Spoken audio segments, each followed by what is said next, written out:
PSC പരീക്ഷയിൽ പലതവണ ചോദിച്ചിട്ടുള്ള സയൻസ് ചോദ്യങ്ങളാണ് ഈ വീഡിയോയിലുള്ളത്. ഇവിടെ നാം ഒറ്റപ്പെട്ട ചോദ്യങ്ങളല്ല പഠിക്കുന്നത്.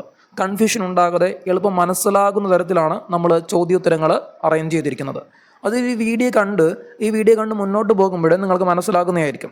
അതുപോലെ സന്തോഷ വാർത്ത എന്ന് പറയുന്നത് ഈ വീഡിയോയിലെ കംപ്ലീറ്റ് നോട്ട്സ് ഫ്രീ ആയിട്ട് നമ്മുടെ ടെലഗ്രാം അതുപോലെ വാട്സപ്പ് ഗ്രൂപ്പിൽ ഷെയർ ചെയ്യുന്നതായിരിക്കും. അപ്പോൾ ഇവിടേക്ക് ലിങ്ക് നമ്മുടെ യൂട്യൂബ് ചാനലിൻ്റെ ഡിസ്ക്രിപ്ഷനിൽ കൊടുത്തിട്ടുണ്ട്. നിങ്ങൾക്ക് വീഡിയോ ഇഷ്ടമായാൽ നിങ്ങൾ ലൈക്ക് ചെയ്യുക, കമൻറ്റ് ചെയ്യുക, നിങ്ങളുടെ കൂട്ടുകാർക്കൊക്കെ ഷെയർ ചെയ്യുക. അപ്പോൾ നമുക്ക് ചോദ്യോത്തരങ്ങൾ പഠിക്കാം. ഭൂമിയുടെ ഭാരം ആദ്യമായി കണക്കാക്കിയ ശാസ്ത്രജ്ഞൻ ആര്? ഭൂമിയുടെ ഭാരം ആദ്യമായി കണക്കാക്കിയ ശാസ്ത്രജ്ഞൻ ആര്? ആരാണ്? ഹെൻറി കാവൻഡിഷ് ആണ്. ആരാണ്? Henry Cavendish. അടുത്ത ചോദ്യം നോക്കാം. ഇടിമിന്നലിന്റെ രഹസ്യങ്ങൾ കണ്ടുപിടിച്ച ശാസ്ത്രജ്ഞൻ ആര്? ഇടിമിന്നലിന്റെ രഹസ്യങ്ങൾ കണ്ടുപിടിച്ച ശാസ്ത്രജ്ഞൻ ആര്? ഇവിടെ ആരായിരിക്കും ഉത്തരമായിട്ട് വരുന്നത്? Benjamin Franklin. ആരാണ്? Benjamin Franklin. ചോദ്യം മറക്കലും. ഇടിമിന്നലിന്റെ രഹസ്യങ്ങൾ കണ്ടുപിടിച്ച ശാസ്ത്രജ്ഞൻ ആര് എന്ന് ചോദിച്ചാൽ ആരാണ്? അത് ബെഞ്ചമിൻ ഫ്രാങ്ക്ലിൻ ആണ്. അടുത്ത ചോദ്യം. ആറ്റം ബോംബിന്റെ പിതാവ് ആര്? ആറ്റം ബോംബിന്റെ പിതാവ് ആര്? ആരാണ്? റോബർട്ട് ഓപ്പൺ ഹൈമർ ആണ്. ആരാണ്? റോബർട്ട് ഓപ്പൺ ഹൈമർ ആണ്. ഓക്കെ, അപ്പോൾ ആറ്റം ബോംബ് ചോദിച്ചാൽ നമുക്ക് എന്തുകൊണ്ട് പഠിച്ചു വെക്കാം? ഹൈഡ്രജൻ ബോംബ് കൂടി നോക്കാം അല്ലേ? അപ്പോൾ ചോദ്യം നോക്കിയേ, ഹൈഡ്രജൻ ബോംബിന്റെ പിതാവ് ആര്? ഹൈഡ്രജൻ ബോംബിന്റെ പിതാവ് ആരാണ്? Edward Teller. ആരാണ്? എഡ്വേർഡ് ടെല്ലർ ആണ്. അപ്പോൾ നിങ്ങൾ ചോദ്യം ശ്രദ്ധിക്കണം, തിരിഞ്ഞു പോകരുത്. ആറ്റം ബോംബിന്റെ പിതാവാണ് ചോദ്യമെങ്കിൽ ആരാണ്? റോബർട്ട് ഓപ്പൺ ഹൈമർ ആണ്. എന്തിൻ്റെ? ആറ്റം ബോംബിന്റെ പിതാവ്. അടുത്ത ചോദ്യം നമ്മൾ എന്ത് പറഞ്ഞേ? ഹൈഡ്രജൻ ബോംബിന്റെ പിതാവ്. അപ്പോൾ ഹൈഡ്രജൻ ബോംബിന്റെ പിതാവ് ചോദിച്ചാൽ ആരെ പറയണം? Edward Teller. ആരാണ്? Edward teller.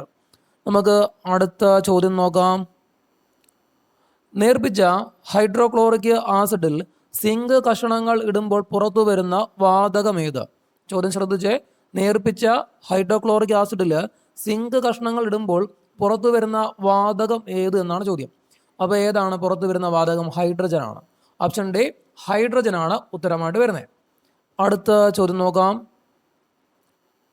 വ്യാവസായികമായി അമോണിയ നിർമ്മിക്കുന്ന പ്രക്രിയയുടെ പേരെന്ത്? വ്യാവസായികമായി അമോണിയ നിർമ്മിക്കുന്ന പ്രക്രിയയുടെ പേരെന്ത്? അപ്പോൾ ഏതായിരിക്കും പ്രക്രിയ? ഹേബർ പ്രക്രിയയാണ്. ഏതാണ്? ഹേബർ പ്രക്രിയ. ഓക്കെ, അടുത്ത ചോദ്യം. ബെയ്ലീസ് ബീഡ്സ് എന്തുമായി ബന്ധപ്പെട്ടിരിക്കുന്നു? ബെയ്ലീസ് ബീഡ്സ് എന്തുമായി ബന്ധപ്പെട്ടിരിക്കുന്നു എന്നുള്ളതാണ് ചോദ്യം. എന്തുമായിട്ടായിരിക്കും? സൂര്യഗ്രഹണം. മറക്കരുത്. ബെയ്ലീസ് ബീഡ്സ് എന്തുമായി ബന്ധപ്പെട്ടിരിക്കുന്നു എന്ന് ചോദിച്ചാൽ ഏതാണ്? സൂര്യഗ്രഹണവുമായി ബന്ധപ്പെട്ടിരിക്കുന്നു. ഓക്കെ, അടുത്ത ചോദ്യം. ഭൂമിയുടെ ഉപരിതലത്തിൽ ഏറ്റവും കൂടുതലുള്ള മൂലകം ഏത്? ഭൂമിയുടെ ഉപരിതലത്തിൽ ഏറ്റവും കൂടുതലുള്ള മൂലകം. ചോദ്യം എന്തുവാ? ഭൂമിയുടെ ഉപരിതലത്തിലാണ് ചോദിച്ചിരിക്കുന്നത് അല്ലേ? അപ്പോൾ ഏറ്റവും കൂടുതലുള്ള മൂലകം ചോദിച്ചാൽ ഏതാണ് ഉത്തരം? അത് ഓക്സിജൻ ആണ്. ഏതാണ്? ഓക്സിജൻ ആണ്. ഓക്കെ, നമുക്കിനി അടുത്ത ചോദ്യം നോക്കാം. കൺഫ്യൂഷൻ ആകരുത്, ചോദ്യം ശ്രദ്ധിക്കണം. നോക്കേ, ഭൗമാന്തരീക്ഷത്തിൽ ഏറ്റവും കൂടുതലുള്ള മൂലകം ഏത്? അല്ലേ? ഭൗമാന്തരീക്ഷത്തിൽ ഏറ്റവും കൂടുതലുള്ള മൂലകം. ഇങ്ങനെയാണ് ചോദ്യമെങ്കിൽ ഇവിടെ ഏതാണ് ഉത്തരം? അത് നൈട്രജൻ ആണ്. ഏതാണ്?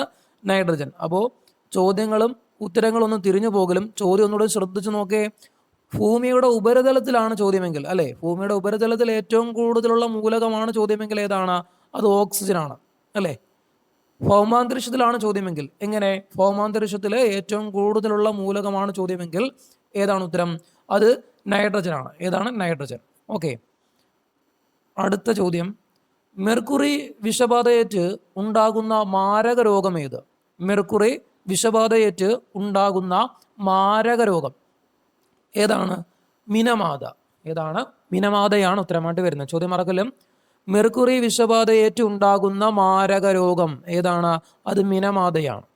അടുത്ത ചോദ്യം. ചുണ്ണാമ്പുകല്ല് ചൂടാക്കുമ്പോൾ സ്വതന്ത്രമാകുന്ന വാതകം ഏത്? ചുണ്ണാമ്പുകല്ല് ചൂടാക്കുമ്പോൾ സ്വതന്ത്രമാകുന്ന വാതകം ഏത് എന്നാണ് ചോദ്യം. അപ്പോൾ ഏതായിരിക്കും ആ വാതകം? അത് കാർബൺ ഡൈ ഓക്സൈഡ് ആണ്. ഏതാണ്? Carbon dioxide. അല്ലേ? അപ്പോൾ ചോദ്യം എന്തുവാ? ചുണ്ണാമ്പുകല്ല് ചൂടാക്കുമ്പോൾ സ്വതന്ത്രമാകുന്ന വാതകം. ഉത്തരം ഏതാണ്? Carbon dioxide. അടുത്ത ചോദ്യം. അന്തരീക്ഷത്തിൽ ഏറ്റവും കൂടുതൽ കാണപ്പെടുന്ന അലസവാതകം ഏത്? അന്തരീക്ഷത്തിൽ ഏറ്റവും കൂടുതൽ കാണപ്പെടുന്ന അലസവാതകം ഏത്? അപ്പോൾ ഏതാണത്? ആർഗൺ ആണ്. ഉത്തരം ഏതാണ്? ആർഗൺ. ചോദ്യം എങ്ങനെയാ? അന്തരീക്ഷത്തിൽ ഏറ്റവും കൂടുതൽ കാണപ്പെടുന്ന അലസവാതകമേത്? ഉത്തരം ഏതാണ്? ആർഗൺ. ഏതാണ്? ആർഗൺ. അടുത്ത ചോദ്യം നോക്കാം. ബയോഗ്യാസിന്റെ പ്രധാന ഘടകം ഏത്? ബയോഗ്യാസിന്റെ പ്രധാന ഘടകമാണ് ചോദ്യമെങ്കിൽ ഉത്തരം ഏതാ? മീഥേൻ ആണ്. ഏതാണ്? മീഥേൻ ആണ്. ചോദ്യം എങ്ങനെ? ബയോഗ്യാസിന്റെ പ്രധാന ഘടകം ഏത്? ഉത്തരം ഏതാണ്? മീഥേൻ ആണ്. അടുത്ത ചോദ്യം. അമോണിയ വാതകത്തിന്റെ സ്വഭാവം ഏത്? അമോണിയ വാതകത്തിന്റെ സ്വഭാവം ഏതെന്ന് ചോദിച്ചാൽ ഉത്തരം ഏതാണ്? അത് ക്ഷാര സ്വഭാവമാണ്. ഏതാണ്? ക്ഷാര സ്വഭാവം. ചോദ്യം ശ്രദ്ധിച്ചേ. അമോണിയ വാതകത്തിന്റെ സ്വഭാവം ഏത്? ഏതാണ്? ക്ഷാര സ്വഭാവം. ഓക്കെ. അടുത്ത ചോദ്യം നോക്കാം.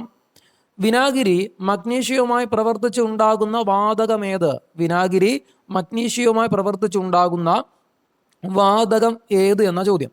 അപ്പോൾ ഏതായിരിക്കും വാതകം? ഓപ്ഷൻ എ ഹൈഡ്രജൻ ആണ്. ഏതാണ്? ഹൈഡ്രജൻ. ചോദ്യം. വിനാഗിരി മഗ്നീഷ്യവുമായി പ്രവർത്തിച്ചുണ്ടാകുന്ന വാതകം? ഉത്തരം ഹൈഡ്രജൻ. അടുത്ത ചോദ്യം നോക്കാം. ലളിതമായ ഒരു മൈക്രോസ്കോപ്പിന്റെ സഹായത്താൽ ആദ്യമായി കോശങ്ങളെ നിരീക്ഷിച്ച ശാസ്ത്രജ്ഞൻ ആര്? ചോദ്യം ശ്രദ്ധിച്ചേ. ലളിതമായ ഒരു മൈക്രോസ്കോപ്പിന്റെ സഹായത്താൽ ആദ്യമായി കോശങ്ങളെ നിരീക്ഷിച്ച ശാസ്ത്രജ്ഞൻ ആര് എന്നാണ് ചോദ്യം. അപ്പോൾ ആരാണത്? റോബർട്ട് ഹുക്കാണ്. ആരാണ്? റോബർട്ട് ഹുക്കാണ് ഉത്തരമായിട്ട് വരുന്നത്. അടുത്ത ചോദ്യം നോക്കാം. സസ്യശരീരം കോശങ്ങളാൽ നിർമ്മിതമാണെന്ന് ആദ്യമായി കണ്ടുപിടിച്ച ശാസ്ത്രജ്ഞൻ ആര്? സസ്യശരീരം കോശങ്ങളാൽ നിർമ്മിതമാണെന്ന് ആദ്യമായി കണ്ടുപിടിച്ച ശാസ്ത്രജ്ഞൻ ആര് എന്നാണ് ചോദ്യം. അപ്പോൾ അത് ആരായിരിക്കും? ഓപ്ഷൻ ബി MJ സ്ലീഡൻ ആണ്. ആരാണ്? സ്ലീഡനാണ് ഇവിടെ ഉത്തരമായിട്ട് വരുന്നത്. അടുത്ത ചോദ്യം നോക്കാം. കോശത്തിലെ ഊർജ ഫാക്ടറി എന്നറിയപ്പെടുന്ന ഭാഗം ഏത്? കോശത്തിലെ ഊർജ ഫാക്ടറി എന്നറിയപ്പെടുന്ന ഭാഗം ഏത്? ഏതാണ്? മൈറ്റോകോൺഡ്രിയോൺ ആണ്. ഏതാണ്? മൈറ്റോകോൺഡ്രിയോൺ ആണ് ഇവിടെ ഉത്തരമായിട്ട് വരുന്നത്. മറക്കല്ലം. കോശത്തിലെ ഊർജ ഫാക്ടറി. കോശത്തിലെ ഊർജ ഫാക്ടറി. ഓക്കെ. അടുത്ത ചോദ്യം നമുക്ക് നോക്കാം. കോശത്തിലെ പ്രോട്ടീൻ നിർമ്മാണ കേന്ദ്രം ഏത്? കോശത്തിലെ പ്രോട്ടീൻ നിർമ്മാണ കേന്ദ്രം ഏത്?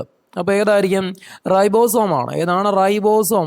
ചോദ്യം എങ്ങനെയാണ്? കോശത്തിലെ പ്രോട്ടീൻ നിർമ്മാണ കേന്ദ്രം. മറക്കല്ലും. പ്രോട്ടീൻ നിർമ്മാണ കേന്ദ്രം. ഉത്തരം ഏതാണ്? റൈബോസോം. ഓക്കെ. അടുത്ത ചോദ്യം നോക്കാം. സസ്യങ്ങളിലെ ചുവപ്പ് പർപ്പിൾ നിറങ്ങൾക്ക് പിന്നിലെ വർണ്ണകം ഏത്? സസ്യങ്ങളിലെ ചുവപ്പ് പർപ്പിൾ നിറങ്ങൾക്ക് പിന്നിലെ വർണ്ണകം ഏത് എന്നാണ് ചോദ്യം. അപ്പോൾ അത് ഏതാണ് ഉത്തരം? ആന്തോസയാനിൻ. ഏതാണ്? ആന്തോസയാനിൻ. ചോദ്യം എങ്ങനെയാണ്? സസ്യങ്ങളിലെ ചുവപ്പ് പർപ്പിൾ നിറങ്ങൾക്ക് പിന്നിലെ വർണ്ണകമേത്? ഏതാണ്? ആന്തോസയാനിൻ. ഓക്കെ. അടുത്ത ചോദ്യം നോക്കാം. മേഘങ്ങളെക്കുറിച്ചുള്ള പഠനം എന്ത്? മേഘങ്ങളെക്കുറിച്ചുള്ള പഠനം ഏതാണ്? നെഫോളജിയാണ്. അപ്പോൾ നെഫോളജി. ചോദ്യം എങ്ങനെയാണ്? മേഘങ്ങളെക്കുറിച്ചുള്ള പഠനം. ഉത്തരം ഏതാണ്? നെഫോളജി. ഓക്കെ. അടുത്ത ചോദ്യം നോക്കാം. വെളുത്ത തൂവൽക്കെട്ടുകൾ പോലെ കാണപ്പെടുന്ന മേഘം ഏത്? വെളുത്ത തൂവൽക്കെട്ടുകൾ പോലെ കാണപ്പെടുന്ന മേഘം ഏത് എന്ന് ചോദിച്ചാൽ അത് ഏതാണ് ഉത്തരം? സിറസ് മേഘങ്ങളാണ്. ഏതാണ്? സിറസ് മേഘങ്ങളാണ്. സിറസ് മേഘങ്ങൾ. ചോദ്യം എങ്ങനെ? വെളുത്ത തൂവൽക്കെട്ടുകൾ പോലെ കാണപ്പെടുന്ന മേഘം. ഉത്തരം ഏതാണ്? സിറസ് മേഘങ്ങൾ. ഓക്കെ. സിറസ്. അടുത്ത ചോദ്യം. മേഘങ്ങളെ ആദ്യമായി വർഗീകരിച്ച ബ്രിട്ടീഷ് ശാസ്ത്രജ്ഞൻ ആര്? മേഘങ്ങളെ ആദ്യമായി വർഗീകരിച്ച ബ്രിട്ടീഷ് ശാസ്ത്രജ്ഞൻ ആര്? ആരായിരിക്കും ഉത്തരം? ലൂക്ക് ഹോവാർഡ് ആണ്. ആരാണ്? ലൂക്ക് ഹോവാർഡ് ആണ് ഉത്തരം. അടുത്ത ചോദ്യം. ജെറ്റ് വിമാനങ്ങൾ കടന്നു പോകുന്നതിൻ്റെ ഫലമായി രൂപം കൊള്ളുന്ന നീണ്ട കട്ടി കുറഞ്ഞ മേഘപടലം ഏത്? ജെറ്റ് വിമാനങ്ങൾ കടന്നു പോകുന്നതിൻ്റെ ഫലമായി രൂപം കൊള്ളുന്ന നീണ്ട കട്ടി കുറഞ്ഞ മേഘപടലം ഏത് എന്നാണ് ചോദ്യം. അപ്പോൾ ഏതായിരിക്കും ഉത്തരമായിട്ട് വരുന്നത്? കോൺട്രെയിൻ ആണ്. ഏതാണ്? കോൺട്രെയിലാണ് ഉത്തരമായിട്ട് വരുന്നത്. ചോദ്യം മറക്കല്ലും. ജെറ്റ് വിമാനങ്ങൾ കടന്നു പോകുന്നതിൻ്റെ ഫലമായി രൂപം കൊള്ളുന്ന നീണ്ട കട്ടി കുറഞ്ഞ മേഘപടലം ഏത് എന്ന് ചോദിച്ചാൽ ഉത്തരം ഏതാണ്? കോൺട്രെയിലാണ്. അടുത്ത ചോദ്യം നോക്കാം. ചന്ദ്രയാൻ 2 ലാൻഡറിന്റെ പേരെന്ത്? ചന്ദ്രയാൻ 2 ലാൻഡറിന്റെ പേര് ഏതാ? വിക്രം എന്നാ. എങ്ങനെയാണ്? വിക്രം. ചോദ്യം മറക്കലും. ചന്ദ്രയാൻ 2 ലാൻഡറിന്റെ പേര് ചോദിച്ചാൽ ഉത്തരം ഏതാണ്? വിക്രം. അടുത്ത ചോദ്യം. ചന്ദ്രയാൻ 1 പേടകം വിക്ഷേപിക്കാൻ ഉപയോഗിച്ച റോക്കറ്റ് ഏത്? ഏതാണ്? PSLV C-11. ഏതാണ്? PSLV C-11 ആണ് ഉത്തരമായിട്ട് വരുന്നത്. അടുത്ത ചോദ്യം. ബോറാക്സ് എന്നറിയപ്പെടുന്ന രാസവസ്തു ഏത്? ബോറാക്സ് എന്നറിയപ്പെടുന്ന രാസവസ്തു ഏത് എന്നാണ് ചോദ്യം. അപ്പം ഏതായിരിക്കും? എല്ലാം അങ്ങ് സോഡിയത്തിലാണ് തുടങ്ങുന്നല്ലേ. അപ്പോൾ കൺഫ്യൂഷൻ ഒന്നും ആകില്ല. ഇവിടെ ഏതാണ് ഉത്തരം വേണ്ടി വരുന്നത്? സോഡിയം ബോറേറ്റ് ആണ്. ഏതാണ്? Sodium borate. ചോദ്യം എങ്ങനെയാ? ബോറാക്സ് എന്നറിയപ്പെടുന്ന രാസവസ്തു. ഉത്തരം ഏതാണ്? സോഡിയം ബോറേറ്റ് ആണ് ഉത്തരം വേണ്ടി വരുന്നത്. ഓക്കെ, അടുത്ത ചോദ്യം നോക്കാം. പാചകവാതക ചോർച്ച തിരിച്ചറിയുന്നതിനായി ചേർക്കുന്ന രൂക്ഷഗന്ധമുള്ള വാതകമേത്? പാചകവാതക ചോർച്ച തിരിച്ചറിയുന്നതിനായി ചേർക്കുന്ന രൂക്ഷഗന്ധമുള്ള വാതകം ഏത് എന്നാണ് ചോദ്യം. അപ്പോൾ ഏതായിരിക്കും? Option B, ethyl mercaptan. ഏതാണ്? ഈഥൈൽ മെർക്യാപ്റ്റൻ ആണ് ഉത്തരമായിട്ട് വരുന്നത്. ഓക്കെ, അടുത്ത ചോദ്യം. ക്യോട്ടോ പ്രോട്ടോകോൾ എന്തുമായി ബന്ധപ്പെട്ടിരിക്കുന്നു? ക്യോട്ടോ പ്രോട്ടോകോൾ എന്തുമായി ബന്ധപ്പെട്ടിരിക്കുന്നു? അപ്പോൾ എന്തുമായിട്ടായിരിക്കും? ഉത്തരം സി, ആഗോളതാപനം. ഏതുമായിട്ടാണ്? ആഗോളതാപനം. ഓക്കെ, അടുത്ത ചോദ്യം നോക്കാം. ഓസോൺ പാളിയുടെ നിറം എന്ത്? ഓസോൺ പാളിയുടെ നിറം അല്ലേ? അപ്പം നമുക്കറിയാം ഏതായിരിക്കും? ഇളം നീല നിറമാണ്. ഏതാണ്? ഇളം നീലയാണ് ഉത്തരമായിട്ട് വരുന്നത്. ചോദ്യം മറക്കലും. ഓസോൺ പാളിയുടെ നിറം എന്തെന്ന് ചോദിച്ചാൽ ഉത്തരം ഏതാണ്? ഇളം നീല. അടുത്ത ചോദ്യം. ശരീരത്തിലെ രാസ സന്ദേശവാഹകർ എന്നറിയപ്പെടുന്നത് എന്ത്? ശരീരത്തിലെ രാസ സന്ദേശവാഹകർ എന്നറിയപ്പെടുന്നത് അപ്പം എന്തിനെയായിരിക്കും? ഹോർമോണുകളെയാണ്. എങ്ങനെയാണ്? ശരീരത്തിലെ രാസ സന്ദേശവാഹകർ. ഉത്തരം ഏതാണ്? ഹോർമോണുകൾ. ഓക്കെ, അടുത്ത ചോദ്യം നോക്കേ. ശരീരത്തിലെ ഏറ്റവും വലിയ ഗ്രന്ഥി. ശരീരത്തിലെ ഏറ്റവും വലിയ ഗ്രന്ഥി ആണ് ചോദ്യം അല്ലേ? അപ്പോൾ ശരീരത്തിലെ ഏറ്റവും വലിയ ഗ്രന്ഥി ചോദിച്ചാൽ ഉത്തരം ഏതാണ്? കരളാണ്. ഏതാണ്? കരളാണ് ഉത്തരമായിട്ട് വരുന്നത്. അടുത്ത ചോദ്യം നോക്കേ. ശരീരത്തിലെ ഏറ്റവും വലിയ അന്തസ്രാവി ഗ്രന്ഥി ഏത്? ശരീരത്തിലെ ഏറ്റവും വലിയ അന്തസ്രാവി ഗ്രന്ഥി ചോദിച്ചാൽ ഏതാണ് ഉത്തരം? അത് തൈറോയ്ഡ് ഗ്രന്ഥിയാണ് കേട്ടോ. ഏതാണ്? തൈറോയിഡ് ആണ്. അപ്പോൾ തൈറോയ്ഡ് ഗ്രന്ഥിയാണ് എന്ത്? ശരീരത്തിലെ ഏറ്റവും വലിയ അന്തസ്രാവി ഗ്രന്ഥി. അപ്പോൾ ചോദ്യങ്ങൾ നമ്മൾ തിരിഞ്ഞു പോകലും. ചോദ്യം ഒന്നുകൂടി ശ്രദ്ധിച്ച് നോക്കേ. നമ്മളെന്ത് പറഞ്ഞേ? ശരീരത്തിലെ ഏറ്റവും വലിയ ഗ്രന്ഥി അല്ലേ? ശരീരത്തിലെ ഏറ്റവും വലിയ ഗ്രന്ഥിയാണെങ്കിൽ ഏതാണ്? അത് കരളാണ്. ഇപ്പം നമ്മൾ എന്താ ചോദ്യമായിട്ട് പറഞ്ഞേ?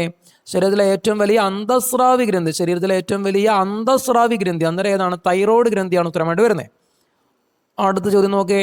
അയഡിൻ്റെ കുറവ് മൂലം തൈറോയ്ഡ് ഗ്രന്ഥി വീങ്ങുന്ന രോഗാവസ്ഥ ഏത്? അയഡിൻ്റെ കുറവ് മൂലം തൈറോയ്ഡ് ഗ്രന്ഥി വീങ്ങുന്ന രോഗാവസ്ഥ ഏതെന്ന് ചോദിച്ചാൽ നമുക്കെല്ലാവർക്കും അറിയാവുന്നതാണ് ഉത്തരം അല്ലേ? ഏതാണ്? ഗോയിറ്റർ ആണ്. ഏതാണ്? ഗോയിറ്റർ ആണ് ഉത്തരമായിട്ട് വരുന്നത്. ഇനി അടുത്ത ചോദ്യം നോക്കേ. ആദംസ് ആപ്പിൾ എന്നറിയപ്പെടുന്നത് ഏത് ഗ്രന്ഥിയുമായി ബന്ധപ്പെട്ടിരിക്കുന്നു? ആദംസ് ആപ്പിൾ എന്നറിയപ്പെടുന്നത് ഏത് ഗ്രന്ഥിയുമായി ബന്ധപ്പെട്ടിരിക്കുന്നു? ഏത് ഗ്രന്ഥിയുമായിട്ടാണ്?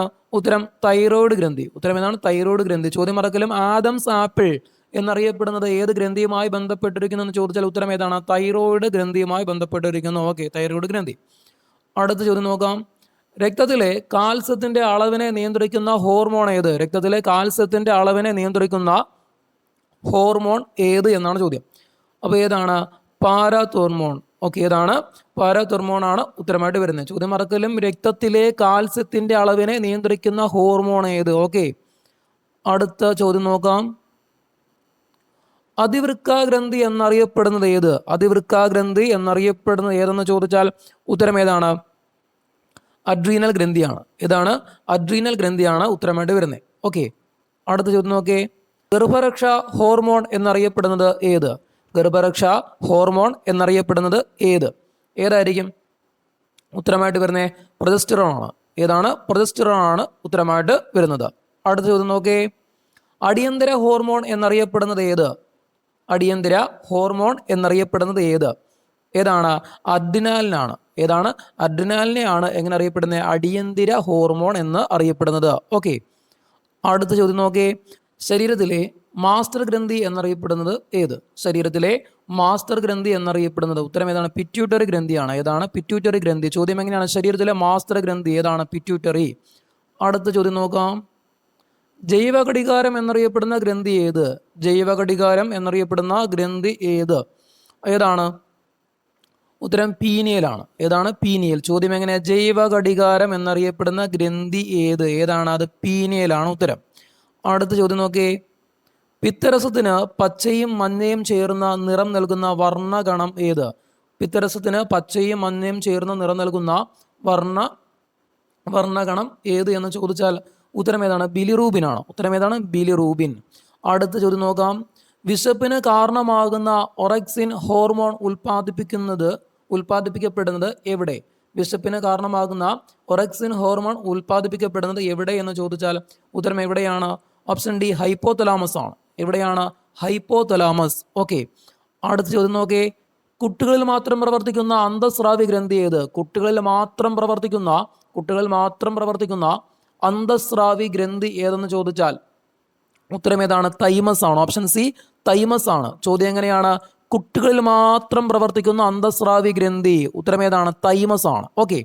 അടുത്ത ചോദ്യം നോക്കാം. യൗവന ഹോർമോൺ അല്ലെങ്കിൽ യുവത്വ ഹോർമോൺ. ഓക്കെ. അപ്പോൾ എങ്ങനെ ചോദിക്കാം? അപ്പം യുവത്വ ഹോർമോൺ എന്നറിയപ്പെടുന്നത് അല്ലേ? അപ്പോൾ യുവത്വ ഹോർമോൺ എന്നറിയപ്പെടുന്നത് ഏതാണ്?